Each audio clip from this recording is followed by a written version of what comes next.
नमस्कार, खबर मध्य प्रदेश देख रहे हैं आप। मैं हूं आपके साथ ऋतिका गुसाई। बुलेटिन की शुरुआत करेंगे और बात करेंगे इस वक्त की बड़ी खबर से। इस वक्त की बड़ी खबर आ रही है अनूपपुर से। महिला अपराधों के प्रति गंभीर एवं संवेदनशील रुख प्रदर्शित करते हुए पुलिस अधीक्षक अनूपपुर श्री अखिल पटेल द्वारा महिला संबंधित अपराधों की समीक्षा बैठक ली गई, जिसमें अतिरिक्त पुलिस अधीक्षक श्री अभिषेक राजन, एसडीओपी अनूपपुर सुश्री कीर्ति बघेल, एसडीओपी पुष्प राजगढ़ श्री आशीष बराड़े, एसडीओपी कोतमा श्री शिवेंद्र सिंह, महिला संबंधी अपराधों के विवेचक महिला एवं थाना प्रभारी एवं समस्त महिला ऊर्जा डेस्क के अधिकारी उपस्थित रहे। महिला संबंधी अपराध किन किन क्षेत्रों में मूल रूप से घटित होते हैं एवं इनकी प्रकृति कैसी है, इस संबंध में पुलिस अधीक्षक द्वारा जानकारी ली गई। पुलिस अधीक्षक द्वारा बैठक में महिला संबंधी अपराधों का निर्धारित समय सीमा में निराकरण करने एवं विवेचना की गुणवत्ता सुधारने हेतु निर्देशित किया गया। लंबित महिला अपराधों के कारणों की विस्तृत की समीक्षा की गई। लंबित महिला अपराधों का निर्धारित समय सीमा में निराकरण करने एवं निर्धारित समय सीमा में माननीय न्यायालय के समक्ष चालान पेश करने हेतु निर्देशित किया गया।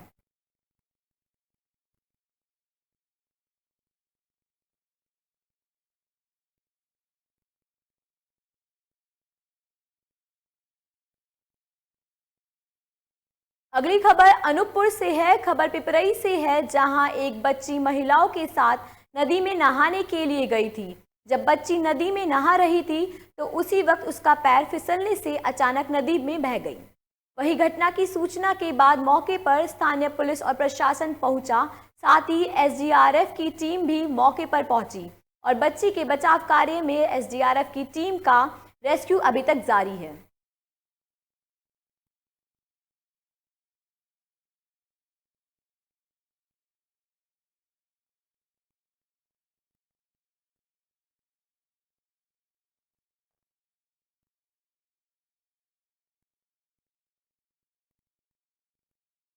अगली खबर अशोकनगर से है। खबर अशोकनगर से है, जहां कलेक्टर उमा माहेश्वरी शनिवार को गौरा, मल्लौखेड़ी, कटम्बुरिया, सिरसोरा और बहादुरपुर पहुंची, जहां उन्होंने ग्रामीणों से चर्चा की। ग्रामीणों ने आरोप लगाए कि बहादुरपुर तहसील क्षेत्र में अपात्रों को मुआवजा बांटा गया और पात्र परिवार वंचित रह गए। इसको लेकर कलेक्टर ने दोबारा जांच करने के निर्देश दिए हैं, ताकि सभी बाढ़ प्रभावितों को मुआवजा मिल सके। साथ ही फसलों का सर्वे कार्य भी 14 सितंबर तक पूर्ण करने के निर्देश दिए हैं।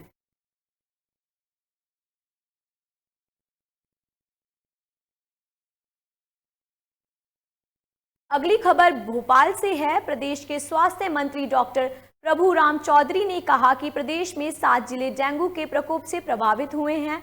वहां स्थानीय स्तर पर स्वास्थ्य विभाग द्वारा सर्वे टीम बनाकर डोर टू डोर सर्वे किया जा रहा है। स्वास्थ्य मंत्री डॉक्टर चौधरी ने कहा कि जिन स्थानों पर डेंगू का लार्वा मिल रहा है, उसे नष्ट करने की कार्रवाई भी लगातार हो रही है। उन्होंने कहा कि स्थानीय स्वास्थ्य अमले के साथ नगर निगम व नगर पालिका की टीम लार्वा की दवाई का छिड़काव व वार्निंग का कार्य कर रही है। वहीं स्वास्थ्य मंत्री डॉक्टर प्रभुराम चौधरी ने जानकारी देते हुए बताया कि मध्य प्रदेश में व्यापक तौर पर 18+ के आयु वाले लोगों का वैक्सीनेशन कार्य जारी है। उन्होंने कहा कि अब तक प्रदेश में 5 करोड़ से अधिक लोगों का वैक्सीनेशन हो चुका है।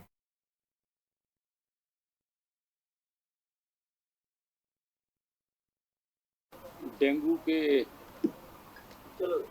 मामले में माननीय मुख्यमंत्री जी ने कल समीक्षा बैठक भी की थी और उसमें सभी वरिष्ठ अधिकारी उपस्थित थे। जिले के कलेक्टरों से भी बातचीत की थी।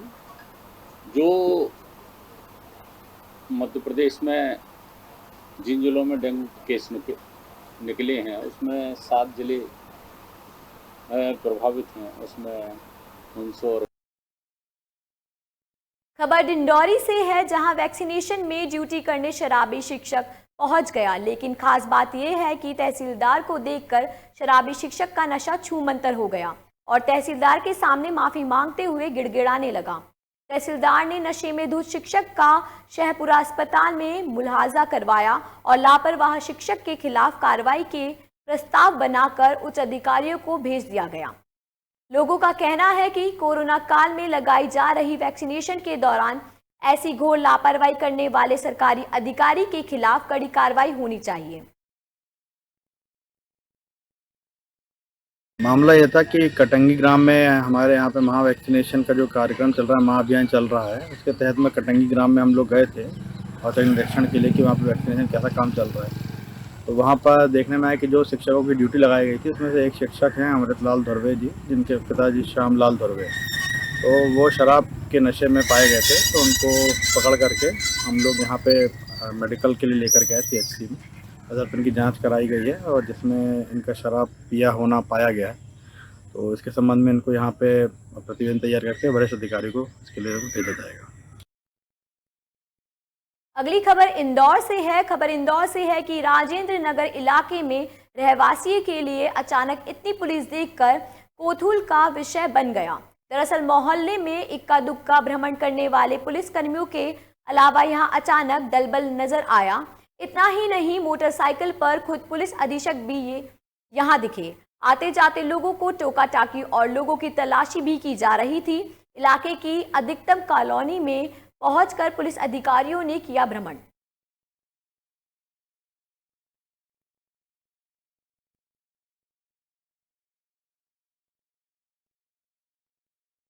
अगली खबर इंदौर से है। खबर इंदौर से है जहां तीसरी बार राष्ट्रीय विधिक सेवा प्राधिकरण के निर्देश पर नेशनल लोक अदालत का आयोजन किया जा रहा है, जिसमें 13,000 से 500 प्रकरणों को सुनवाई के लिए सूचीबद्ध किया गया है। आपसी राजीनामा और सुलह समझौता के आधार पर खंडपीठों में मामलों को सुलझाया जाएगा। मध्य प्रदेश हाईकोर्ट के अलावा सभी जिला मुख्यालयों में स्थित जिला कोर्ट के अलावा अधीनस्थ न्यायालयों में प्रकरणों की सुनवाई होगी।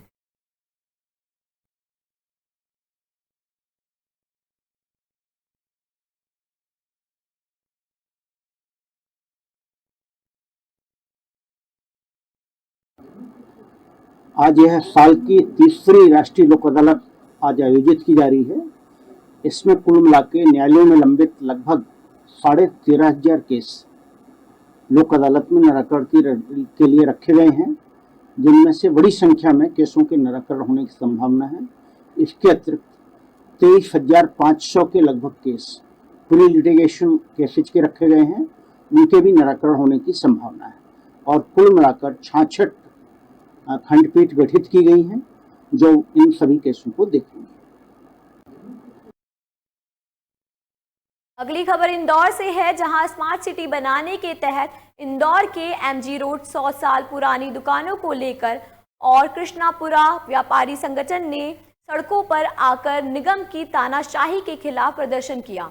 वहीं व्यापारी द्वारा शासन प्रशासन पर भेदभाव के आरोप भी लगाए कि एक तरफ के दुकानदारों को 10 फीट और दूसरी दुकानदारों की तरफ 16 फीट जमीन की जा रही है, जिससे करीब 40 दुकानदारों को भारी नुकसान उठाना पड़ रहा है।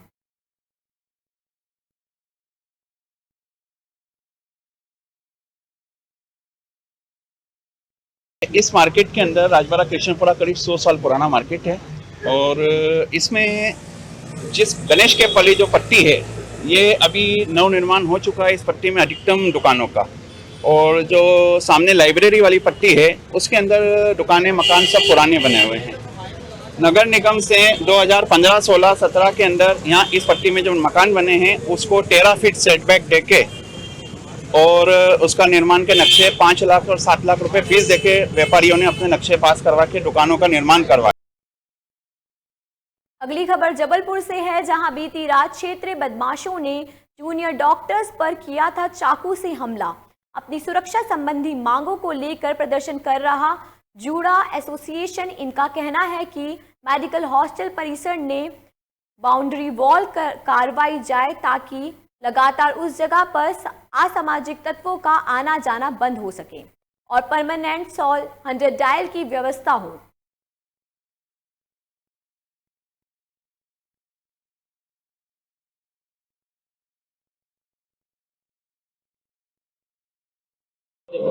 आज अखिल भारतीय विद्यार्थी परिषद जबलपुर महानगर एवं मेडिकल कॉलेज की जो महाविद्यालय की यूनिट है उसके द्वारा डीन ऑफिस में प्रदर्शन किया गया। हालांकि हम देखें कल दिनांक 10 तारीख को हॉस्टल के बच्चों पे लगातार असामाजिक तत्वों द्वारा हमला किया गया है, उनके साथ मारपीट की गई है। बहुत सारे बच्चे आज हॉस्पिटल में भर्ती भी हैं। उनकी मांग थी कि जो असामाजिक तत्व हैं उनकी जल्द से जल्द गिरफ्तारी की जाए और जैसी मूलभूत सुविधाएं, सुरक्षा गार्ड हो चाहे हॉस्टल में बाउंड्री वाले, उसकी मांग की गई। यदि हमारी मांगे नहीं मानी जाती तो विद्यार्थी परिषद उग्र आंदोलन करेगा। मेडिकल कॉलेज के छात्र अखिल भारतीय विद्यार्थी परिषद के नेतृत्व में मेडिकल कॉलेज अभी आए थे और उन्होंने एक ज्ञापन अपनी मांगों से संबंधित दिया है, जो कि कल रात को हॉस्टल में घटना हुई थी उसके संबंध में उनकी मांगे हैं और उनकी काफ़ी मांगे जाया जाए और इस पर हमारे द्वारा अतिशीघ्र ही कार्रवाई की जाए। आज अखिल भारतीय अगली खबर जबलपुर से है, जहां में घंटाघर स्थित हजरत मशीन वाले बाबा की दरगाह में शनिवार को 24वें उर्स मुबारक का आयोजन किया गया है। उर्स में स्थानीय और दूर दराज से आए हर धर्म के जायरीन ने अकीद के फूल पेश किए। इस मौके पर दरगाह में शानदार सजावट की गई और लंगर तबरूक तकसीम किया गया। खादी में दरगाह हाजी मोहम्मद रफ़ीक के अनुसार उर्स में कोरोना गाइडलाइंस का पालन किया गया। कोरोना महामारी जल्द से जल्द इस देश से ख़त्म हो जाए, ऐसी दुआएं भी की गई। रविवार को सुबह दरगाह में कुशल शरीफ का एहतमाम किया जाएगा।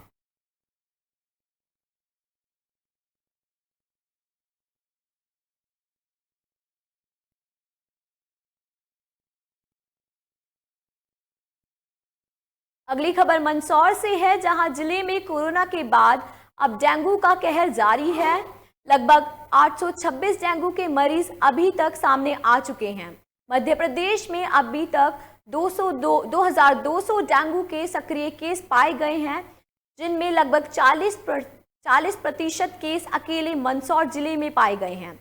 मंदसौर में स्थिति बेकाबू है। जिले में डेंगू मरीजों की संख्या लगातार बढ़ती जा रही है।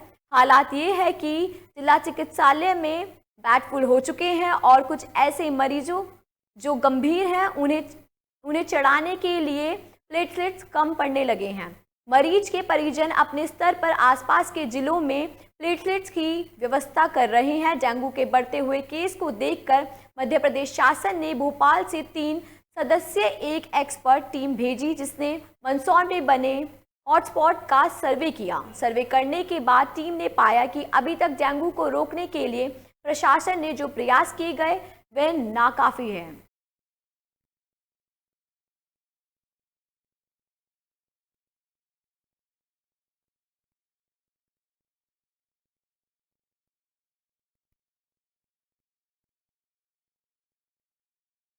मध्य प्रदेश में लगभग 2200 डेंगू के केस अभी तक आ चुके हैं, जिनमें लगभग 40% केस मंदसौर जिले में अकेले पाए गए हैं।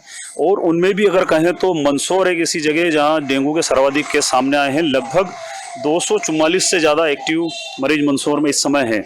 मंदसौर में डेंगू की रोकथाम को लेकर क्या कुछ प्रयास किए जा रहे हैं, इस बारे में हम सीधे बात करेंगे मुख्य नगरपालिका अधिकारी पीके सुमन साहब से, और हम जानेंगे कि डेंगू के मच्छरों और लार्वा को ख़त्म करने के लिए नगरपालिका क्या कुछ प्रयास कर रही है। हाँ, सबसे पहले तो मैं आप लोगों को ये बताना चाहूँगा कि ऐसे हॉट स्पॉट जहाँ पर डेंगू के अधिक मरीज मिले हैं, वहाँ पर हम लोग अपना पूरा जो है पूरी मुस्तैदी के साथ अपने सारे स्टाफ को हम लोगों ने लगाया है। इसमें मलेरिया विभाग के कर्मचारी, स्वास्थ्य विभाग के कर्मचारी, नगर पालिका के कर्मचारी और हमारा नगर पालिका का सफाई स्टाफ जो है वो साथ साथ में सारी चीज़ें हम लोग जो है वो कर रहे हैं।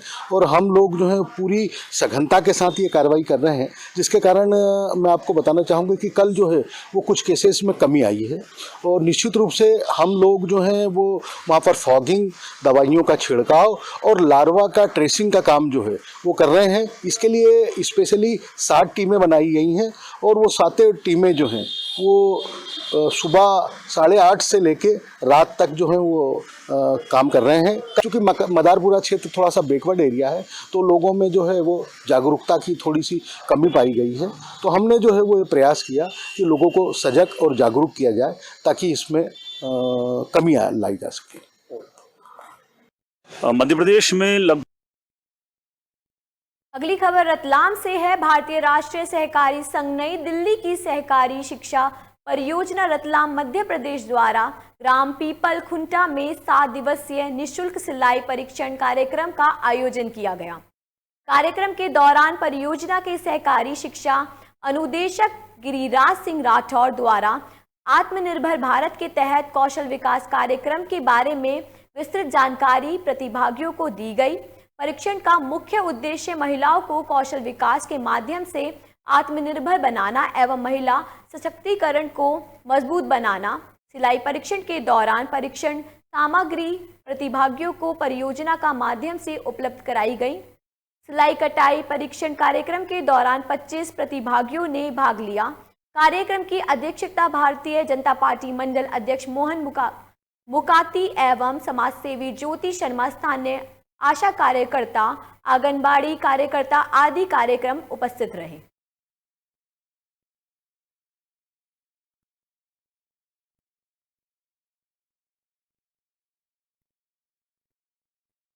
अगली खबर रतलाम से है, जहां डेंगू, वायरल फीवर और मौसमी बुखार तेजी से फैल रहा है। इससे सबसे ज्यादा प्रभावित छोटे बच्चे हैं, जिनके इलाज के लिए परिजनों को खासी दिक्कतें उठानी पड़ रही हैं। आलम यह है कि निजी और सरकारी अस्पतालों में मरीजों की कतारें लग चुकी हैं और पैथोलॉजी लैब में टेस्टिंग में वेटिंग है। सरकारी अस्पताल तो पहले ही हाउसफुल है, वहीं MCH यूनिट में भी एक बेड पर 2-2 बच्चों का इलाज जारी है। जिले में डेंगू का ऑफिशियल आंकड़ा 250 के पार है, लेकिन हकीकत में हालात ठीक नहीं हैं।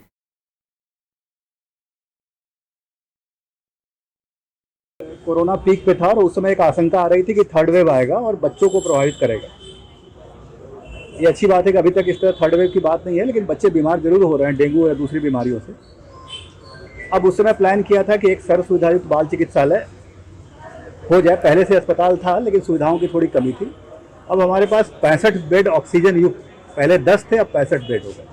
और नगर निगम ने कुछ जन सहयोग से रिनोवेशन का इतना अच्छा काम किया, आप लोगों ने खुद देख लिया। अब कम से कम 20 साल इस अस्पताल की जो कोरोना।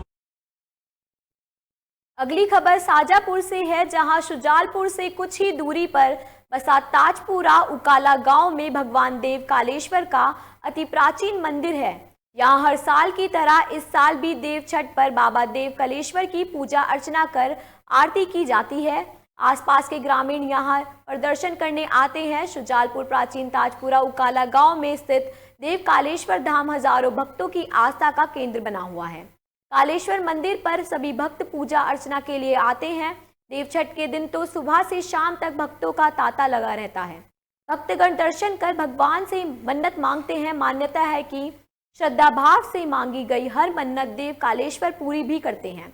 देव छठ को यहाँ पर बड़ी संख्या यहाँ श्रद्धालु पहुँचते हैं और अपनी मनोकामना पूरी करते हैं।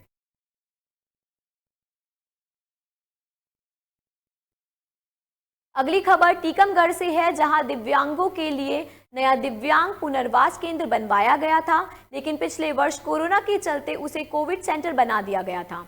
जबकि वर्तमान में दिव्यांग पुनर्वास केंद्र शीतग्रस्त है, जिसके चलते नवीन केंद्र बनवाया गया था, लेकिन अधिकारियों की अनदेखी के चलते अभी तक नवीन पुनर्वास केंद्र में स्थानांतरण नहीं किया जा सका। नवीन पुनर्वास केंद्र में दिव्यांगों के लिए बेहतर व्यवस्थाएं उपलब्ध कराई गई हैं। इसको लेकर यहां केंद्रीय मंत्री वीरेंद्र कुमार खट्टिक से जब बात की गई तो उनके द्वारा कहा गया था दिव्यांगों को कोई परेशानी ना आए, इससे नवीन पुनर्वास केंद्र बनवाया गया था और शीघ्र ही उसको सुचारू रूप से प्रारंभ करा जाएगा। काफी लंबा समय बीत जाने के बाद अभी तक दिव्यांग पुनर्वास केंद्र में स्थानांतरण न होने के कारण कई परेशानी सामने आ रही है। टीकमगढ़ कलेक्टर द्वारा इस संबंध में संबंधित अधिकारी से बात कर व्यवस्था दूर कराने की बात कही जा रही है और शीघ्र ही दिव्यांगों को नवीन पुनर्वास केंद्र मिल जाएगा और उनकी बेहतर देखभाल हो सकेगी। आपने जो विषय संज्ञान में दिलाया है, इस संबंध में हम जिले के प्रशासन से चर्चा करके और दिव्यांग बच्चों के लिए बेहतर सुविधाएं उपलब्ध कराई हैं, जिस कारण से वो रुका हुआ है जब सारा सब कुछ निर्माण कार्य हो चुका है तो उसकी सुविधा उनको दिलाई जानी चाहिए, उनके अवसर उनको मिलना चाहिए ताकि ज़्यादा अच्छे ढंग से उनके लिए सुविधाएं मिल सकें। अगली खबर उमरिया से है। उमरिया जिले के करकेली ब्लॉक स्थित विद्युत सब स्टेशन के अंतर्गत लगभग 150 गांव में विद्युत संचालित है, जो घुलघुली सब स्टेशन भी संचालित है। इसके बावजूद भी लगातार विद्युत समस्या से पूरे 150 गांव के उपभोक्ता जूझ रहे हैं। कहने को तो वर्तमान प्रदेश भाजपा सरकार चुनाव के पहले झिंडोरा पीटी 24 घंटा विद्युत सप्लाई देने की बात की, लेकिन आज स्थिति ऐसी निर्मित है कि कई गांव में विद्युत सप्लाई तो है, लेकिन विद्युत प्रकाश देखने के लिए लोग तरस रहे हैं। यदि ट्रांसफार्मर जला है और 1 माह से ज़्यादा हो जाता है, ट्रांसफार्मर नहीं बदले जाते हैं, ऐसी स्थिति करकेली ब्लॉक के बड़ा गांव में देखने को मिला। पंचायत करकेली के अंतर्गत कई गांव में ट्रांसफार्मर जले होने की खबर आए दिन मिल रही है, लेकिन विद्युत विभाग के द्वारा इसे बदला नहीं जाता। प्रदेश के ऊर्जा मंत्री लगातार इस बात से सहमत है कि कटौती की जा रही है। विद्युत कटौती से किसान अपने खेतों में सिंचाई नहीं कर पा रही हैं। विद्युत समस्या के कारण नए ट्रांसफार्मर नहीं लगाए जाते हैं। अगली खबर विदिशा से है, जहां रेलवे अप डाउनर्स एसोसिएशन ने किया अनोखा प्रदर्शन। मुक्तिधाम में दिवंगत आत्माओं को सौंपा ज्ञापन। जीवित मंत्री, विधायक, सांसदों में नहीं की सुनवाई, इसलिए दिवंगत हो से लगाई गुहार। एसएमटी लागू करने के साथ नई ट्रेनों को शुरू करने की मांग।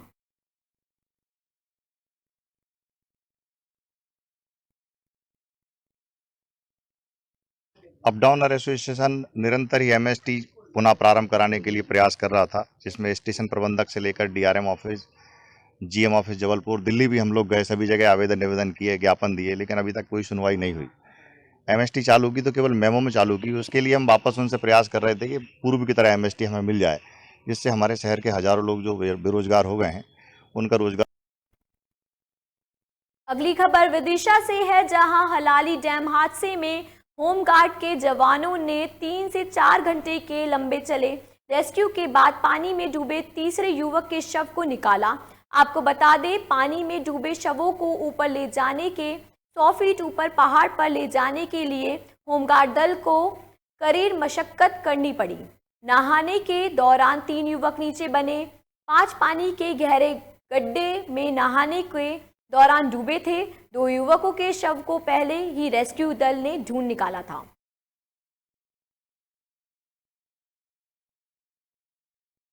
यह अशोका गार्डन भोपाल के 5 बच्चे यहाँ पे पचमढ़ी के पास झरना है, वहाँ पे सुबह आए थे और नहाने के दौरान 3 बच्चे जो हैं वो पानी में डूबने से उनकी मृत्यु हो गई है, जिनके नाम अमित पटेल, अभय शर्मा और मोहित शर्मा है।